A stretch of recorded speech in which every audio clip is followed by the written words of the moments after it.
I definitely take rejection very much to heart. I didn't know if it was even possible for me to come back from that. But at the end of the day, we can only control what we can control, right? It's probably the biggest lesson that I've learned. The growth of me as a person and as a business owner working with you. It's beyond what I could have imagined myself to be at right now.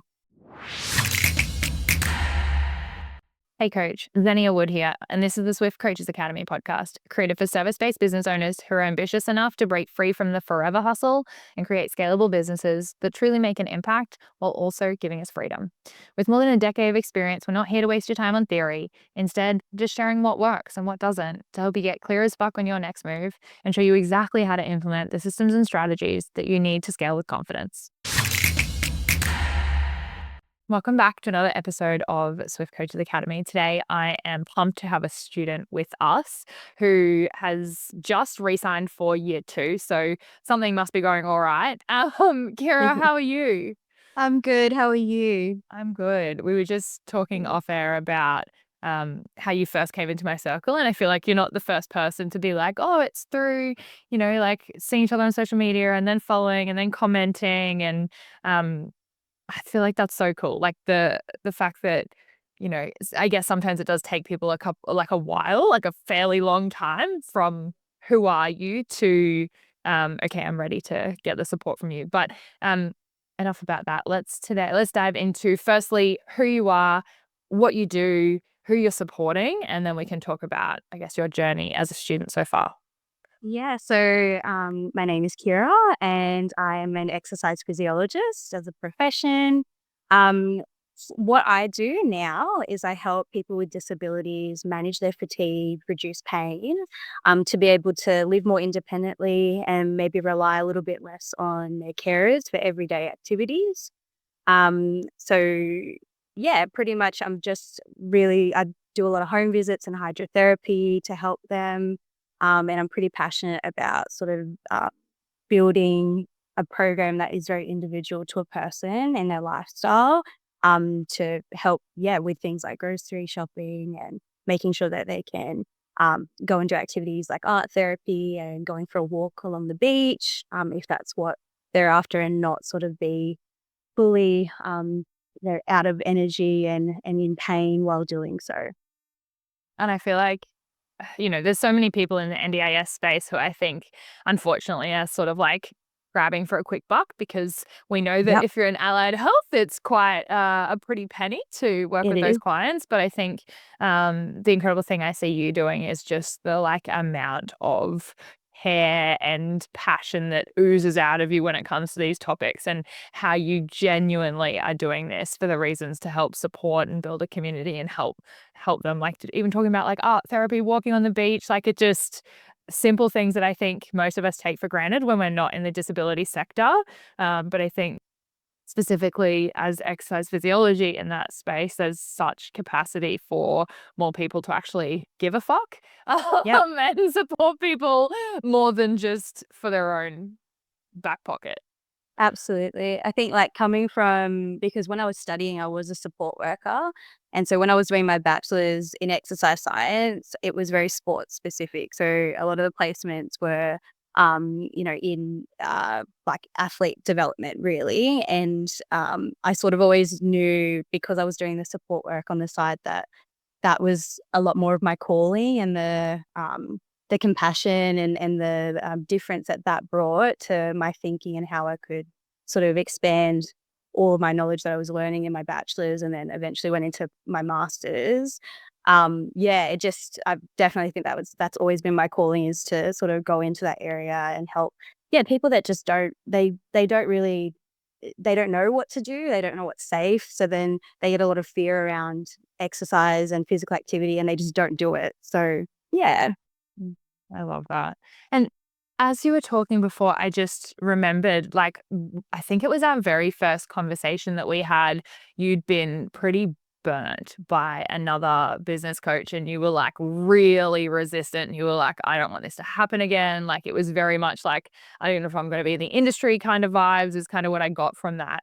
I guess we don't really need to go into the details of that, but after coming out of a situation that didn't end favorably and you ended up worse off than when you started, what were the things that then made you go, you know what, this was that circumstance rather than like the whole industry or whatever, and made you go, okay, I'm confident in you, Xenia, to actually like give this another crack in terms of like business coaching and support?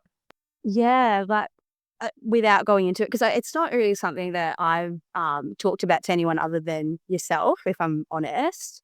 And I think from a business perspective, it was just something that I was like, I know I can do more, but I don't know where to start." And coming off, I think that year, so I just had a baby and I was sort You of were like, baby was fresh, right? Like, yeah, 4 months old, 3, 4 months old, and I didn't know if it was even possible for me to come back from that, and, um, I guess what you brought to me was perspective and, the idea of, look, it's not gonna be easy, it's not gonna be overnight mm, fixes, this is something you gotta work hard for, but I always keep this in my mind, and this was like I feel like this was one of our first conversations together when I was like to you, I don't know how to manage it. Like I feel like I'm everywhere right now. I don't know where to begin. And you were like, look, you've got to think of it as giving 100% in your business when you're in that business mindset and working. And then you also have to give 100% to your personal life and to your daughter. So how can we sort of manage that where you're going to feel comfortable to wake up every day and do that? And I think, yeah, like starting with you, it was really about mindset, shifting perspective, um, thinking, look, we're going to start from the bottom and work up, and we'll just see how it goes and we'll adjust things as needed. And that's exactly what we did when we first started. And I went from literally in 2 months, went from 2 clients to like 10 clients on the books, and I also had time with my daughter, a couple of days a week where I wasn't feeling like I was completely burnt. So that was, yeah, literally 2 months of just working with you and shifting my mindset and perspective that gave me the, I guess, confidence and that boost to go, "Look, I can do this." And yeah, it's just been great ever since. that's I love hearing a story. Even though I've heard it before, like I get all I don't know, I'm not I think some people probably perceive me as like not very gooey and emotional. But it, you're like definitely understand this. But I am I like to say to people like I'm an egg. Like I've got this hard exterior, but as soon as you crack it open, I'm like a puddle of crying tears on the Yeah, floor. So I've seen it a couple of times. yeah, I'm like, "Don't cry in a group call because 'cause I'm crying with you," and then like going sideways. Um, I I love that, and I think that I guess I don't really talk about the mindset stuff because, Mm, um, I don't know, I don't really know why I don't talk about it. I think it's so needed, and I think maybe it's because I feel like it's really loud on the internet already and everyone's talking about that, but then I get frustrated because people don't actually talk about like, "Yeah, but you can't just fucking manifest your way to $1,000,000, like, then you have to do the things," and then people go, "Cool, I've yeah, got the mindset, but what actual fucking things do I have to do?" yeah, And so I feel like, yes, there's that mindset element, but then there's like, the action list of, like, these are the things in the order once I've worked through this list and I've said, "Hey, you've gotta, like, talk to these people, I'm not gonna feel uncomfortable," and whatever, like, when we've got the list, mm, to actually go and execute on that. How does that yeah. like, is that something that's been supportive for you as well? Because I feel like I Oh. don't know if we started with action lists maybe, like, 2 years ago, and I think that's something that's been introduced. Oh, absolutely. I think like a mixture between our conversations together, and then going through the actual content of the program and then listing out with you exactly step by step what I need to be working on and doing. And even to the day, like I've never been a person, I know we talk about it all the time with the MITs, the daily MITs. It's more so like this is the goal I wanted to achieve, and I didn't have steps 1 to 10 before that. Like, I would just sort of skip to number 10 and be like, "Oh my god, I don't know if I've even done the right thing here." And that's when I wasn't seeing results. But once I've broken it down through the help of you actually listing things out and the actions that I need to take, um, for someone like myself that I definitely scramble and my mindset, it gets so overwhelming, that's been a godsend in just my everyday. tasks. You know, I now sit down in the mornings before I do anything else and go, what do I need to do today? Mm. And if that's the only thing I get done, and this is what like you constantly repeat to us is, you know, if that's the only thing that gets done, that's it. That's fine. You know, you've made that the goal of today, and that's all right. Instead of just having a million things to do and getting to the end of the day and like half of it isn't done, and you're just feeling guilty about Mm. not doing it. Yeah. I really love that, and I just for anyone listening who's like, "What the fuck is an MIT?" Because we have our own little lingo inside the academy. It's your most important task or your top it could be 1 task or it could be 3 tasks for that day, and then basically making sure that those are needle moving tasks. So it's not like see my clients or write the programs, it's things that are actually gonna push the needle forward in your business, and I'm actually really glad to thank you for that feedback as well because that's helpful. I think it's working, but it's good to actually have, actual students in the program be like, "No, no, like, this is Yeah. supportive for me." And the Yeah. other thing you mentioned as well was, you look at, like, step 10 or, like, the end result and you're like, "Holy shit, it's overwhelming." Like, of course, like, looking at the bottom of Everest and they're looking at the top and being like, "Holy fuck, how am I supposed to get there?" Instead of going, "Okay, how do I take the first step?" And Mm. what is that first step for me to be able to get to that peak goal? So, Yeah, um, exactly.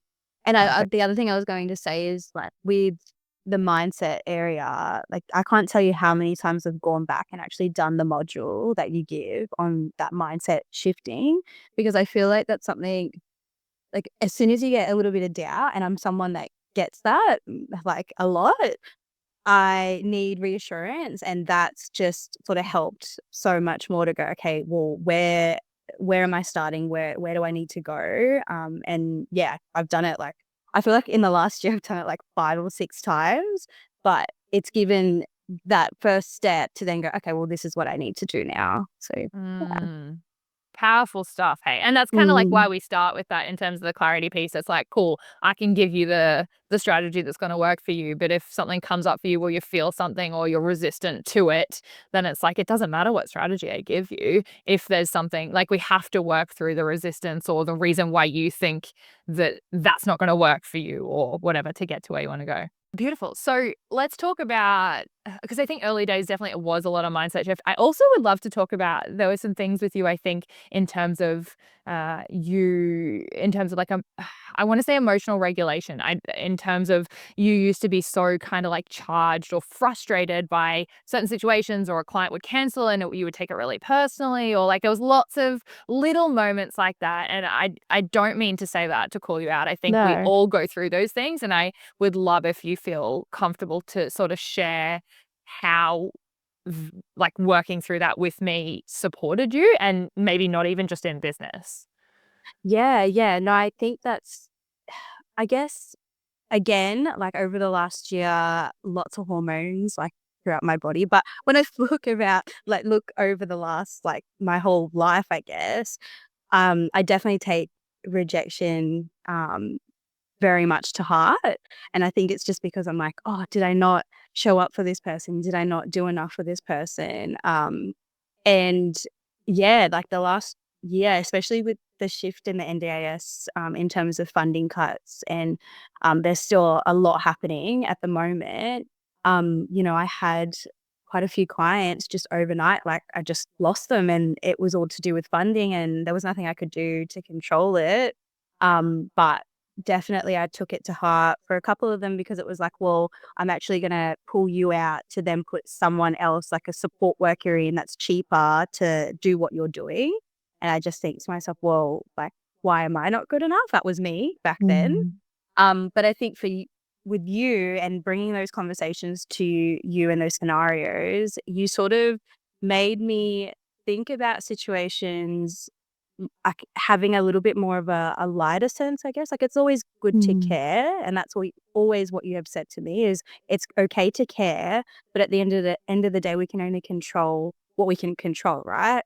And it doesn't reflect in the scheme of things me as a practitioner. And I think that's where I was definitely taking it personal. Like I was like, well, I regard my clients as like family members because I've known them for however many years now. And then to just like have them pulled overnight was like a big hit to my heart. But yeah, you completely sort of shift my again, like, my mindset and how to approach those situations and be like, "Well, it is what it is." Like, it doesn't reflect who I am as a person or me as a practitioner. And I think personally, I've taken that on board too. Like, I've always am reflecting back to my mum life, but when you have a child, you sort of get, um and people will say it all the time, like, you realize who your true friends are and true people in your life are and who you wanna surround yourself with, for the better of your child. And I think that has definitely come into my personal life as well is, if this person doesn't want anything to do with me and my life and checking in on her, well, then, it's not a big loss to me. That's a you thing, that's not a me thing. I love that. Like, I just when I hear you when you show up to the group calls, when we're talking, like, I feel like I'm talking to the evolved version of Kira who's, like, no longer like, "Well, this happened and this is to me," and it's there's so much now. It's like self accountability, responsibility, also not like, talking down to yourself and saying, like, "I fucked up," but truly understanding, like, "Hey, this is what's within my control," and I think for you, it's just helped you to move faster because you're not sitting in the Mm, emotion or the, what else or why am I bad? It's kind of like, okay, this happened. This is what I can control. This is how we can move forward. yeah. Without like you're not avoiding, you're just kind of like acknowledging, and then Yeah. that's been huge. I've seen it. Yeah, and I think, like, from a business perspective too, like, the Kira last year would have just been like, "Oh, well, that's it, we're done," like, with that communication with that client, I'm never gonna see them again. But I guess with the sense of the NDIS, like, it kinda makes me now work a little bit harder when, roadblocks come into play, where I'm talking to the coordinators a lot more about, "Okay, but what can we do?" Like, "Okay, we can't do weekly sessions, we can't do fortnightly. Is a monthly thing okay? Because I really want to benefit this person's life." And if that's all we can do, then that's all we can do. So, um, I wouldn't have done that a year ago, like that Mm. wouldn't have crossed my mind to even do the follow up and make sure that I was still present in that person's life in some capacity, even if I wasn't seeing them face to face anymore. I just on that as well, I feel like I've definitely been like that too when clients like leave me, whether it's, in whatever capacity that I'm coaching them. And I've Mm, definitely been like, oh, like, well, they hate me, or like I used to really take it to heart too. So I think I can kind of yeah, see myself in you in terms of a similar thing happening for me, maybe just a few years earlier, being like, you know yeah, what, like it's just not everyone's going to be with you forever. It doesn't matter if they're NDIS or private clients or whatever. Um, and that doesn't mean anything necessarily about you. But sometimes, like we want our we hope and we work towards and um, coach people as if they're going to stay forever, and understand that probably no one will with that expectation. Yeah. Um, the other thing that I think has been really cool as a result of the evolved Kira who sort of stepped up into building confidence, showing up online, uh, not only the online stuff and the iterations, and even being back and forth in the DMs, being like, try this differently, and which has been really cool to see recently. But I think I'd love to talk to how you've created networking groups, Facebook groups, partnerships off the back of this, and maybe to we've probably skipped forward a little bit. You went from like 2 to 10 clients in the first 2 months, which was awesome.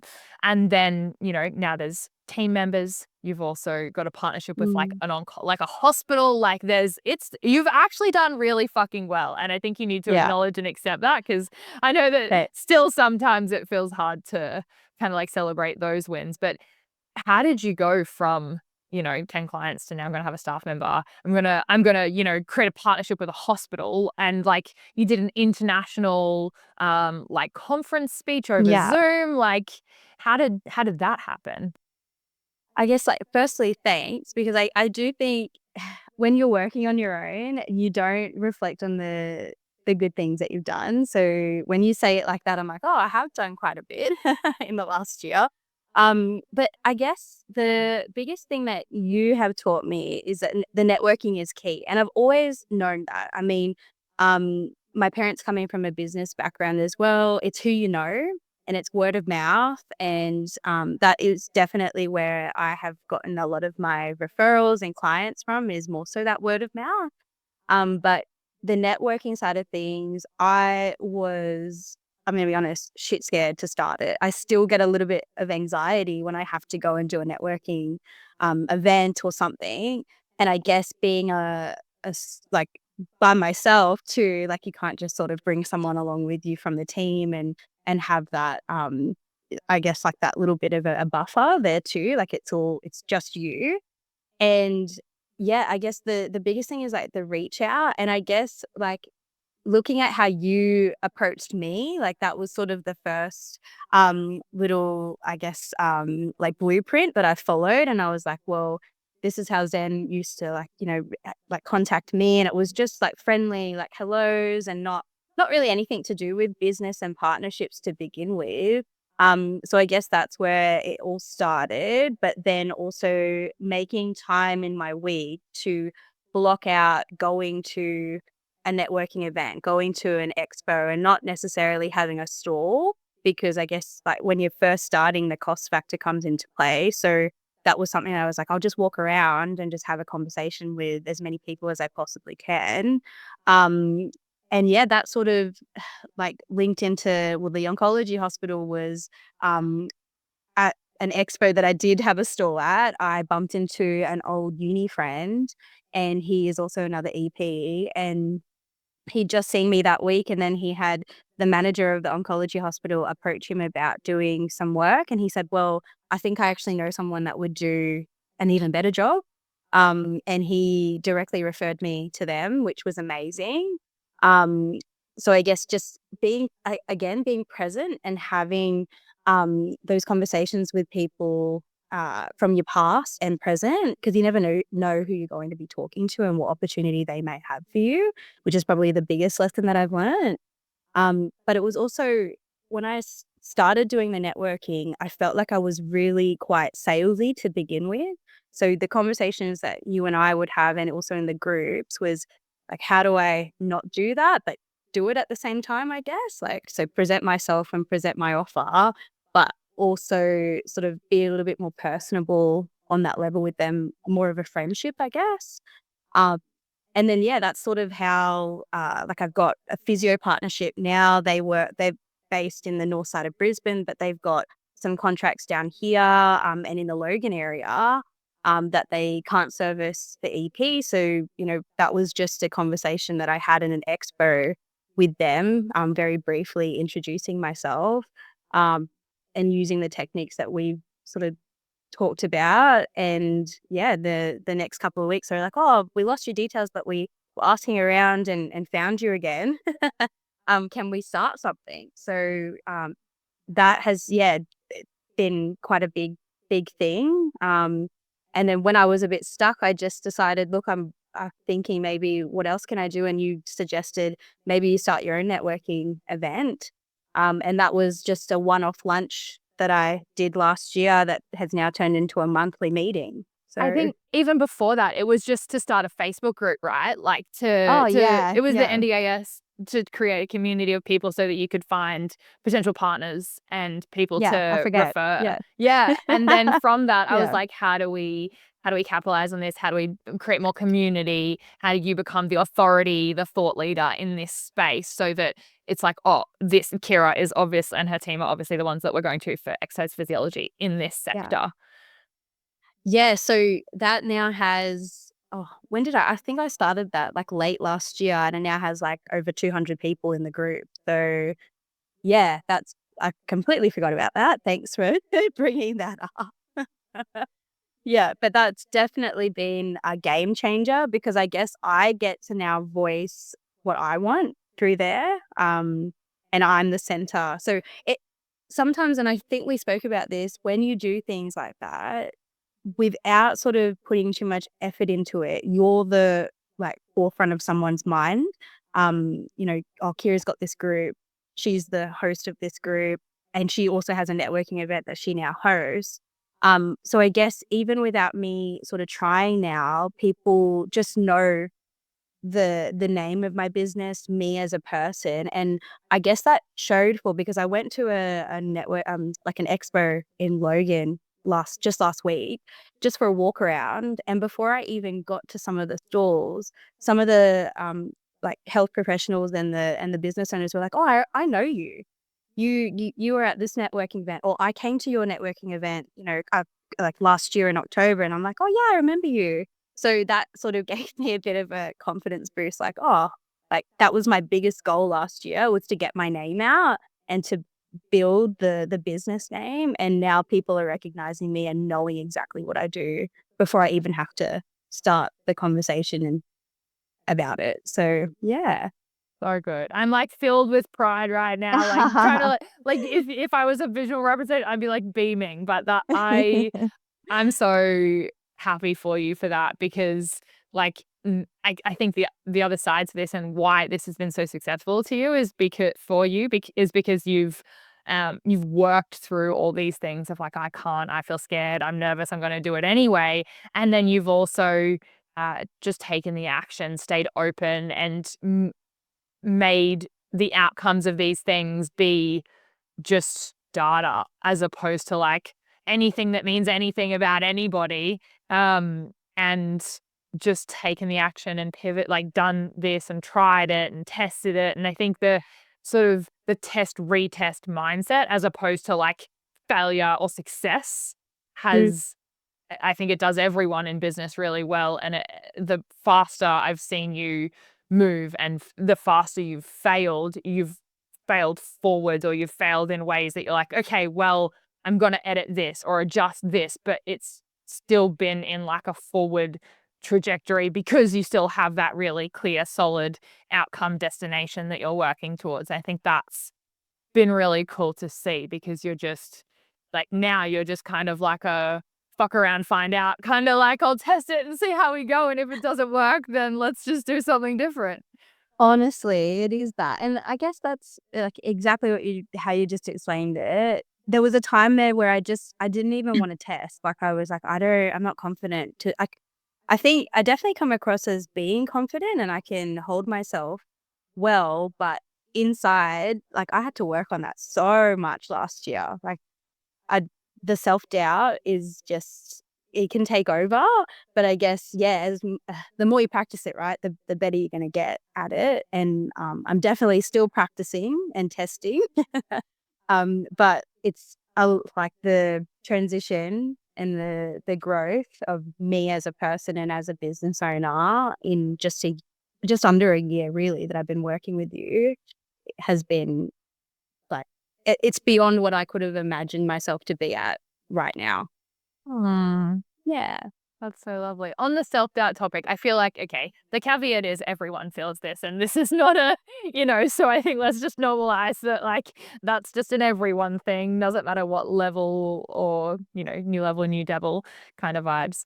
Um, how did you, how did you take those actions anyway, even though you were afraid, even though I know that, you have for lack of a better term, let's call them some people pleasing tendencies that we're, trying to work through still and will, over time have definitely improved heaps that we've spoken about. But like the judgment, the criticism, the what if someone thinks, how have you managed to maybe like quiet those voices or just do the thing anyway?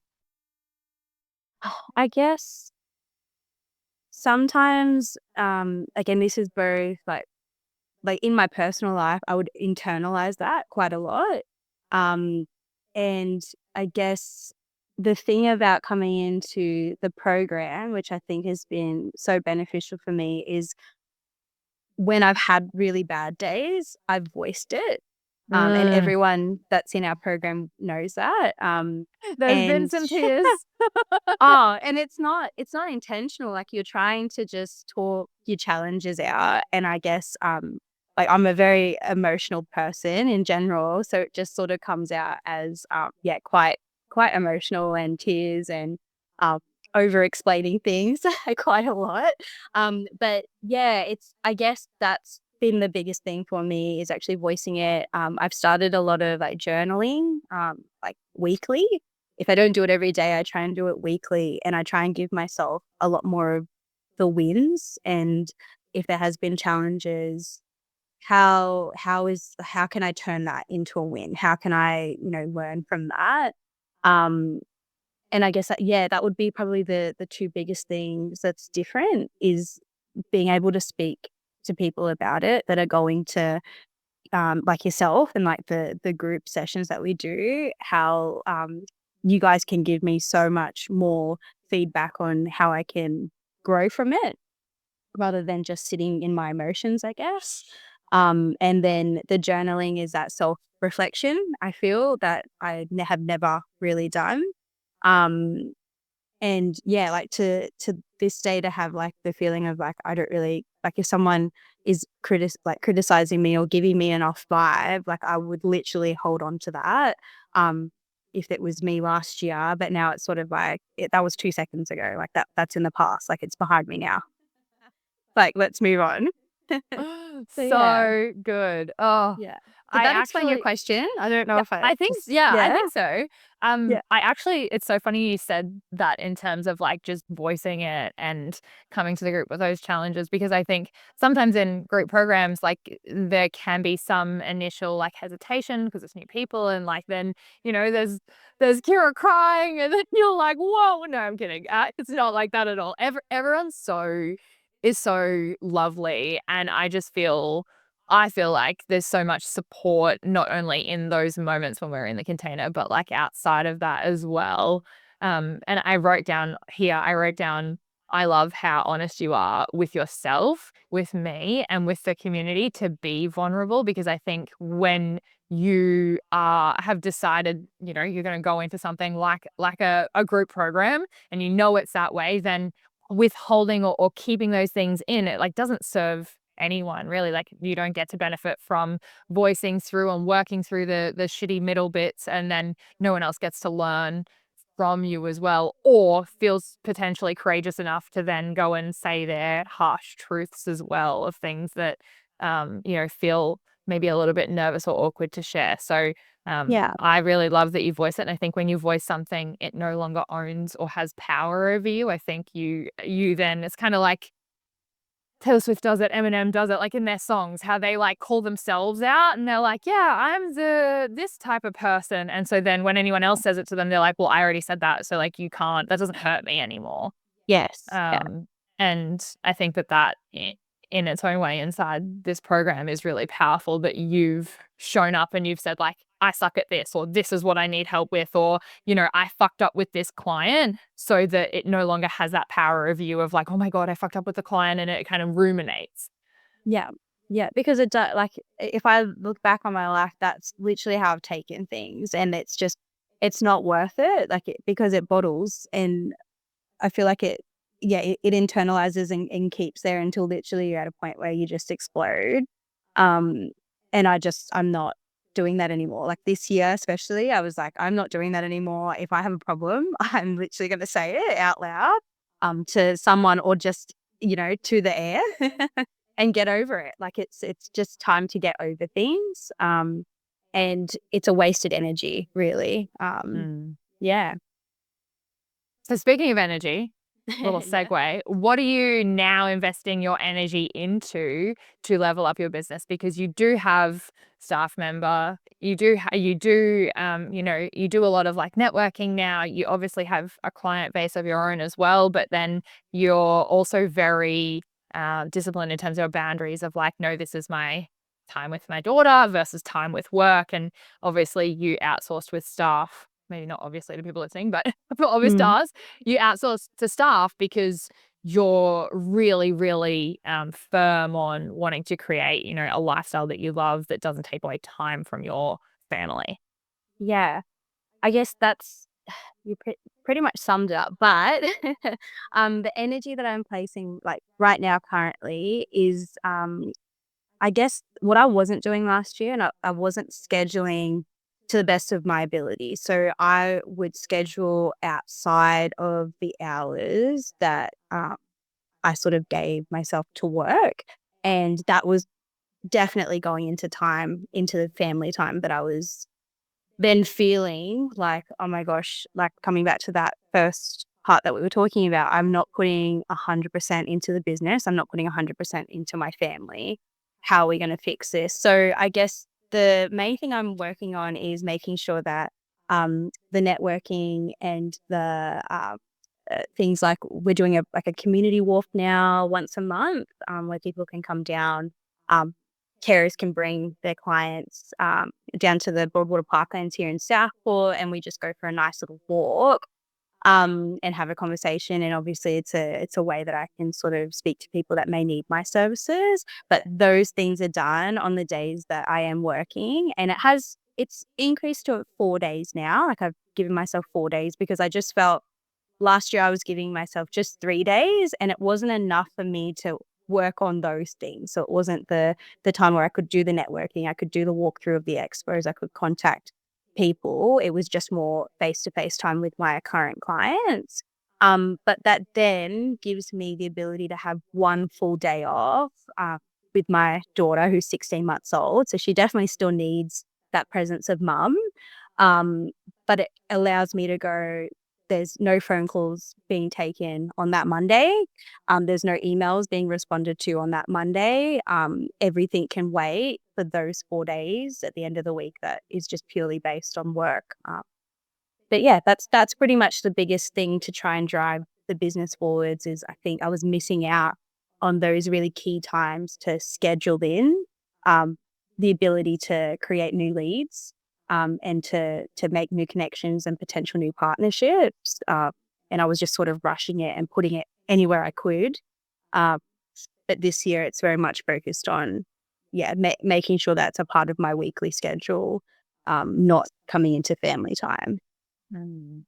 Totally. Yeah. And I think as well, like whether it's a day off for your daughter or, I think something else that we talk about, and I know you have time for this within the 4 days that you've allocated as well, is Mm, time on versus time in the business. mm, And I know that through the students who are in the program, inclusive of yourself, those who have carved out intentional time to work on their business rather than in it, meaning like in client face to face yes. deliverables, whatever, chasing payments versus like on it is growth activities or needle moving activities. I've really seen the benefits, and it kind of.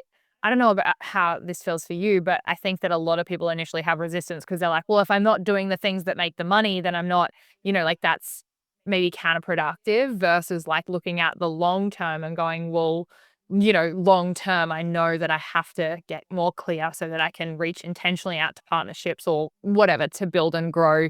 And it's kind of like you almost have to take away some of the money on the table that you could be earning to then earn far more later down the track, like I did with the Viz Academy and our Education Academy programs, right? Like I just chose to spend my weekends every single weekend for 12 hours both days. Creating that because that was the choice that I made, and like not right, wrong, indifferent, but just having that time on the business to then go, holy shit, like now you can create the life that you want, have the boundaries that you want to do that. I think seeing that with Yeah. you has been great. I definitely agree because, like, if I'm being honest right now, I have less clients that I've been seeing compared to maybe 6 months ago. But yes, 100%, there's time allocated nearly every day where I'm doing something that is on the business, for that long-term growth. And that's something that I never ever thought about, before I started with you. It was always about, okay, let me fill this spot with a client, let me fill this spot with a client. And it was just back to back to back. And yeah, at the end of the day, it was like, well, I'm not doing anything to actually think of the next 5 years and where does that big goal sit and how am I going to do it? And that's something that you definitely have taught me a lot about is that those little things that maybe we have to sacrifice, client time, are going to get you those big results at the end of the day. Mm. And I've even found that like you don't have to sacrifice clients for the most part, right? Depending on the how much, I don't have a kid, so I don't have to, I sacrifice my weekends instead. But just the fact that you can have 4 days of work. Like I typically take my Wednesday to do on the business stuff. It's definitely more than that now. And I Mm, think the more you grow as a business owner, the more time is on versus in your business. yeah. But for me, I've probably been doing that since like 2019, doing the on the business stuff. And all my clients were like, "Oh, you're not available Wednesdays? Okay, well then I'll just do it on Tuesday." Or like they make it work. And so many times I think we have these fears around like our clients will leave us if we can't do their, 6:30 spot on Thursday afternoons. It's like if they're if particularly if it comes to like exercising or health or something, it's like they should be doing this more than once in their week, you know? Like they're gonna be able to find some time, and if it's important to them and if you've proved your value to them, then it'll be a no-brainer. And I've seen that time and time again with our students who end up biting the bullet and then they're like, "Xenia, nobody left." And I was like, Yeah. I know. That's literally me. I was about to say that, like, they like, having, like, "This is my time that I'm available." And, I mean, that was a little bit of a hard conversation with a couple of the long-term clients that I've had because it's always been on their terms, and they can change the appointment last minute on me, and it's fine because I had, a very different structure back when I first started with them. But now, like, it's absolutely fine. Like, we exactly what you just said, they wanna see me, so they will find the time in their week to see me. So, yeah. 100%. And so we're doing partnerships, we're doing networking, we have a team member, you've got a partnership with a pretty reputable hospital sector. What what are the growth things that we're working towards now, considering only a year ago we had 2 clients? I guess the big thing, I guess the interesting about me is in your program, you talk about an offer a lot. We have to have a really good offer, and we do a lot of work on that. But I guess mine was tweaked slightly because of the type of clientele that I've been seeing in the NDIS sector. They can't really, I guess, commit to a set program with like a payment that's weekly or whatever it is. It's a lot of invoicing out, and it's a lot of, like, it's very much adjusted to the client, which is fine.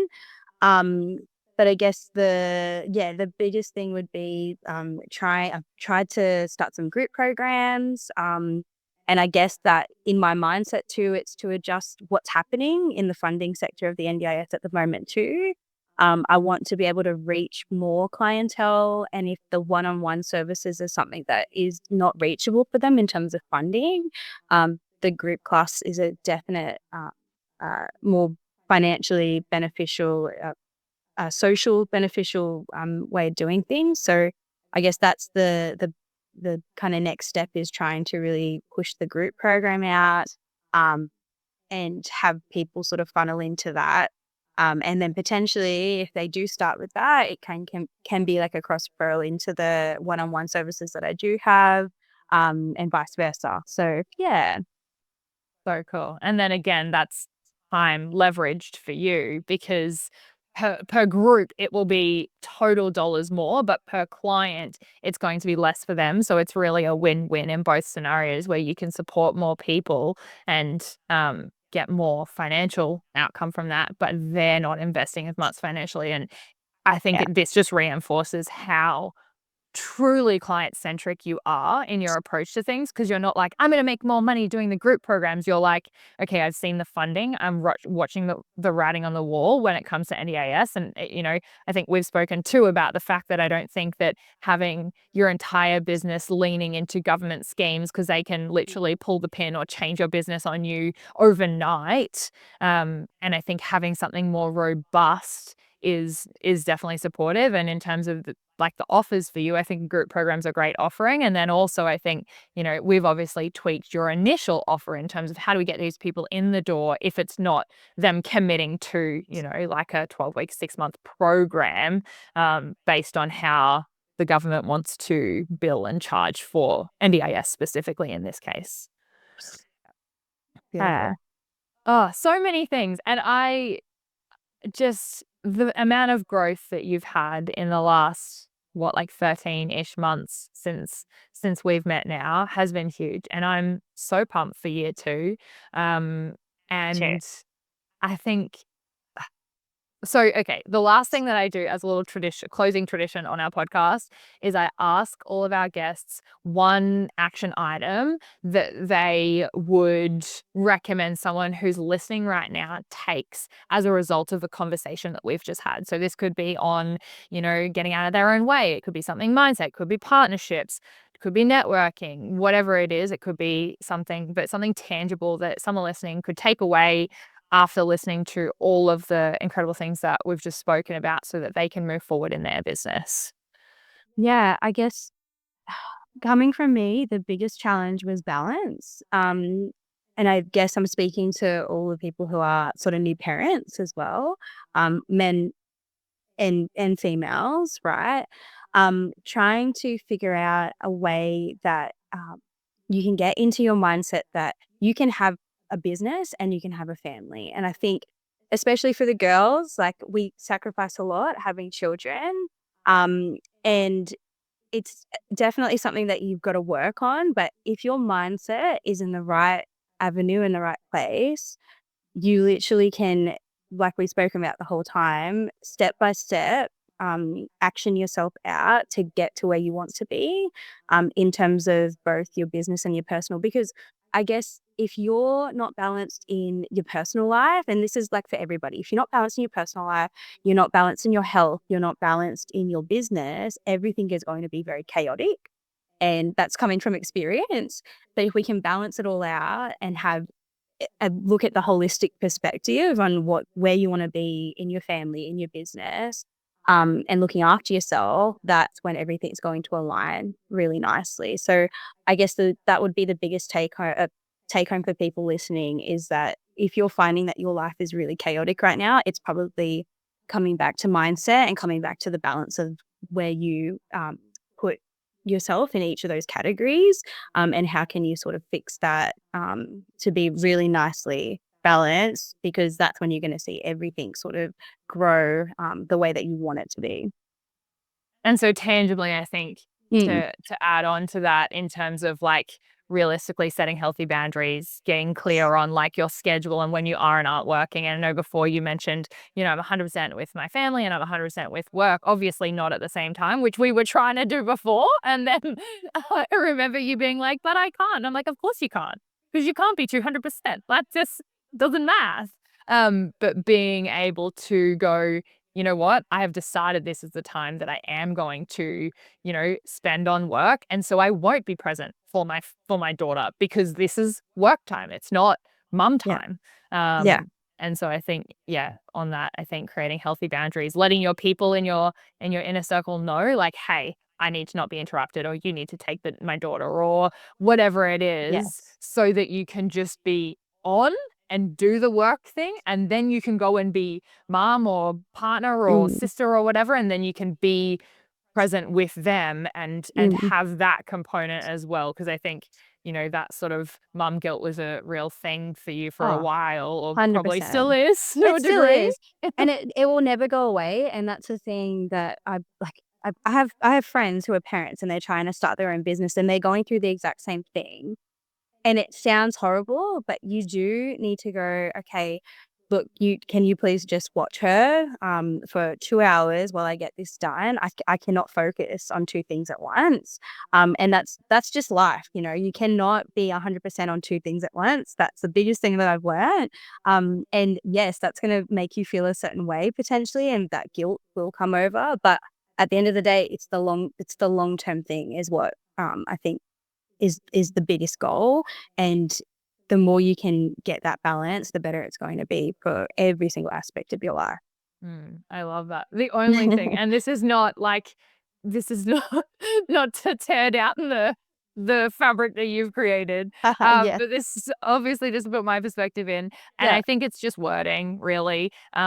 I personally believe balance is bullshit, but I think that what you're speaking to is like the blend or that's yes. how I would That's word a it. that's I a would better word it word. as like, I'm gonna put 70% into business right now and 30% into family, and then it will switch, Yes. but making sure that, you have the percentages of that at whatever time and season in your life that suit you and what your needs and your family's needs and your business needs are. Yeah, Um, that's a much better word, blend. Yeah, I just think I'm like, if we're trying to balance, if like balance technically meaning like 50% here, 50% there, it's like, Yep. well, you I think we need seasons of hustle and seasons of chill. Yes. Yep. 100%. See, But this yeah, is I'm why I not. have you. This is why I have you. Like, the second thing I would say to people is you need a business mentor. Like, you have to have a business mentor. Oh, thank you so much, Kira. This has Thank been you, an Zay. absolute treat, and I am so pumped to have you on board for year 2 and cannot wait to see and watch you grow and be a part of that. And um, I will see you Yeah. on our group call this week. Yes. Thank you so much for having me. It's been great. Amazing. All right, beautiful. All I'll talk to right. you soon. Okay. Bye. Bye. Hey, coach, before you go, the reason I do this every single week and the reason we've been able to surpass 100 episodes is because of you. So thank you. We're on a mission towards never seeing another coach leave the industry because they didn't have the skills or the confidence to scale. So if you haven't subscribed yet, make sure you do that before you forget. I read every single one of the comments and share as many as I can.